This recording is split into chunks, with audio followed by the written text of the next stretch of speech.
அனைவருக்கும் வணக்கம். தனுசு ராசி நேயர்களுக்கு நிகழ இருக்கும் புத்தாண்டான 2025ஆம் ஆண்டு குரு பகவான் ரிஷப ராசியிலிருந்து மிதுன ராசிக்கு பெயர்ச்சியாகிறார். இந்த பெயர்ச்சியின் காரணமாக யோகத்தின் உச்சிக்கு செல்லக்கூடிய அளவிற்கு எண்ணற்ற நன்மைகள் உங்களுடைய வாழ்வில் ஏற்பட இருக்குதுங்க. அந்த வகையில என்ன மாதிரியான நன்மைகள் எல்லாம் தனுசு ராசி நேயர்களுக்கு ஏற்பட இருக்கு, கிரக நிலைகளின் ரீதியாக அமையிருக்கும் சாதகங்கள் என்ன, பாதகங்கள் என்ன, மேலும் என்ன மாதிரியான முன்னேற்றங்கள் எல்லாம் உங்களுடைய வாழ்வில் ஏற்பட இருக்கு, குறிப்பா இத்தருணங்கள்ல கிரகங்களுடைய சஞ்சார நிலைகள் என்ன என்று பார்க்கும்போது சுக்கிரனுடைய ஆட்சி வீடான ரிஷப ராசியில் சஞ்சரித்து கொண்டிருக்கும் குரு பகவான் 2025ஆம் ஆண்டு புதனுடைய ஆட்சி வீடான மிதுன ராசிக்கு பெயர்ச்சியாகிறார். இந்த பெயர்ச்சியின் காரணமாக தனுசு ராசினியர்களுடைய வாழ்வில் குடும்ப சூழ்நிலை ரீதியாக உத்தியோகம், தொழில், வியாபாரம், கலைத்துறை, அரசியல் துறை, மாணவ மாணவிகள், விவசாயத்துறையினர், பெண்மணிகள் என அனைவருக்குமே என்ன மாதிரியான நன்மைகள் எல்லாம் ஏற்பட இருக்கு என்பது குறித்தான முழுமையான பதிவு தான் இந்த வீடியோல நம்ம விரிவா பார்க்க போகிறோம். அந்த வகையில தனுசு ராசினியர்களை பொறுத்த வரைக்கும் பொதுவாகவே ஜோதிட சாஸ்திரப்படியும் ஆன்மீக ரீதியாகவும் குரு பகவான் ஞானத்திற்கு அதிபதியாக கருதப்படுகிறாருங்க. திருமணம் போன்றவை தடையின்றி நடக்க, நல்ல வேலை கிடைக்க, உயர்கல்வி பெற என வாழ்வின் முக்கிய நிகழ்வுகளுக்கு குருவினுடைய அருள் மிக முக்கியங்க. இதனை குரு பார்க்க கோடி நன்மை என்பார்கள். குரு பகவானை நாம் சென்று தரிசிப்பது கோடி நன்மைகளையும் புண்ணியங்களையும் தருமா, அல்லது குருவினுடைய பார்வை நம் மீது விழுவது கோடி நன்மைகளை தருமா என்று பார்க்கும்போது வாழ்வில் முன்னேற்றம், பலவிதமான நன்மைகள் பெறுவதற்கு குருவினுடைய ஆசை மிக மிக அவசியங்க. குருவினுடைய பார்வை இருந்தால் எப்படிப்பட்ட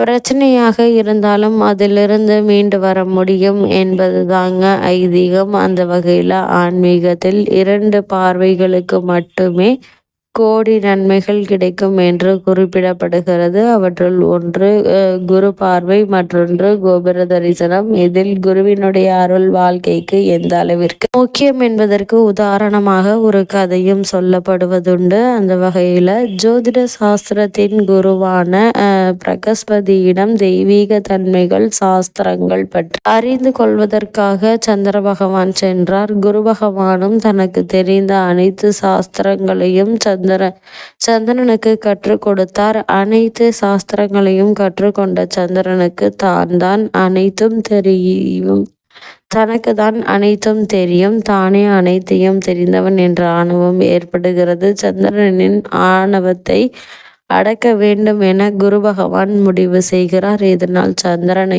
அழைத்து பூமியில் தற்போது பிறந்த குழந்தையினுடைய ஜாதகத்தை கணித்து சொல்லும்படி கூறினார்.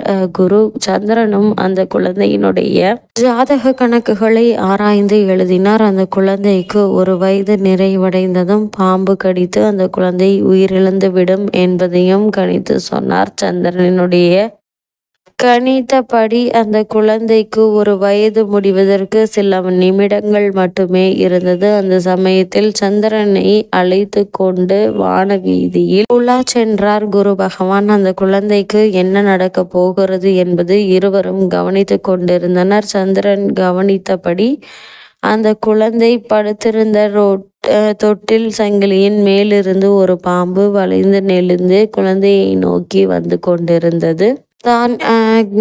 தான் கணித்தது சரியாக நடக்கிறது என்ற இருமாப்புடன் குரு பகவானை பார்த்து சிரித்தார் சந்திரன். ஆனால் குரு பகவான் அந்த குழந்தையை மட்டுமே பார்த்து கொண்டிருந்தார். தன்னை நோக்கி ஏதோ ஒன்று பளபளப்பாக வருவதை பார்த்த குழந்தை அதை பிடித்து விளையாட முயற்சித்தது. உற்சாகத்தில் கை கால்களை வேகமாக அசைக்க துவங்கியது. இதனால் தொட்டில் வேகமாக ஆடத் துவங்கியதுங்க. அது மட்டுமில்லாம குழந்தையை நோக்கி வந்த பாம்பின் தலை எதிர்பாராத விதமாக தொட்டில் சங்கிலியின் ஒரு துளைக்குள் மாட்டிக்கொண்டது. தனது தலையை மீட்கும் முயற்சியில் பாம்பு வேகமாக தனது உடலை சங்கிலியுடன் முன்னும் பின்னும் பின்னி அசைக்க துவங்கியது. இதை பார்த்து குழந்தை மேலும் உற்சாகமாக குதிக்க துவங்கியதால் தொட்டில் இன்னும் வேகமாக அசைந்தது. இதில் பாம்பின் வால் பகுதியும் மற்றொரு துளைக்குள் மாட்டிக்கொண்டது. தொட்டில் சங்கிலி வேகத்தில் ஆடியதால் அதில் உடல் இறுகி பாம்பு உயிரிழந்தது. குழந்தையும் முதல் வயதினை பூர்த்தி செய்து தனது 2வது வயதில் அடியெடுத்து வைத்தது. இதனை கண்டு அதிர்ச்சியும் தனது தோல்வியை ஏற்றுக்கொள்ள முடியாமல் கோபம் கொண்டார் சந்திரன். தான் கணித்த குழந்தையினுடைய ஜாதகத்தை மீண்டும் சரி பார்த்தான். கணிப்பு சரியாகவே இருந்தது. இதனால் பதற்றத்தில்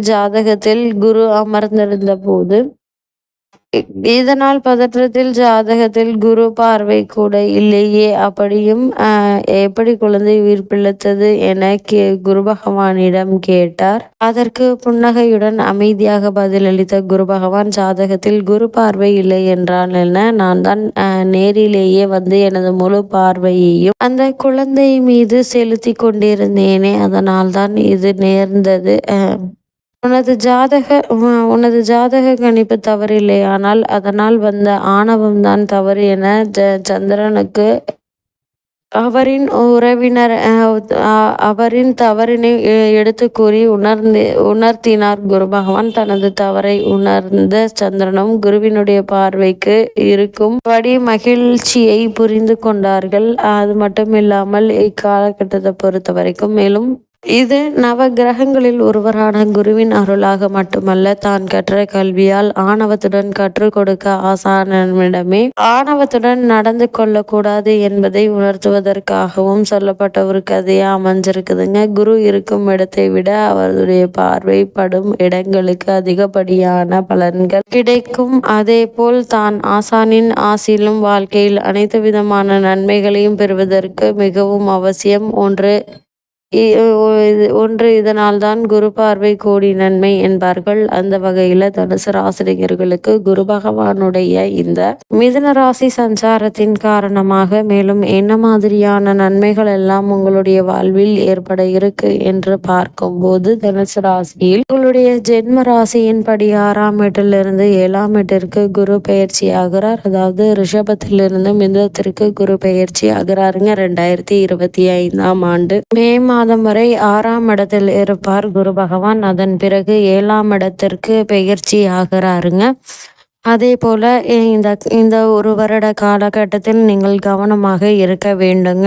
ஏன்னா உங்களுடைய ஜென்ம ராசி படி 7ஆம் வீடு பாதகஸ்தானம். இதனால 7ஆம் வீட்டு குரு நன்மை தருங்க. இது பொதுவான விதிதான். அதே சமயம் உங்களுக்கு பாதகஸ்தானம் என்பதால கவனம் மிக மிக அவசியங்க. எந்தெந்த விஷயங்களிலும் கவனம் தேவை என்றால் முக்கியமாக பணம் சார்ந்த விஷயத்தில் கவனமாக இருப்பது மிக மிக நல்லது என்பதை கிரகநிலைகள் அறிவுறுத்தது. அதே போல் யாருக்கெல்லாம் அதிகப்படியான பணம் கொடுத்தால் திரும்ப வராது, கடன் அதிகமாக வாங்கினாலும் திரும்ப செலுத்த முடியாது. கண்டிப்பாக இந்த காலகட்டத்தில் பணம் சார்ந்த விஷயங்களில் செலவுகளை நீங்கள் குறைத்து ஆக வேண்டுங்க. அதே போல் இல்லை என்றால் பின்னர் வருத்தப்பட நேரிடும்.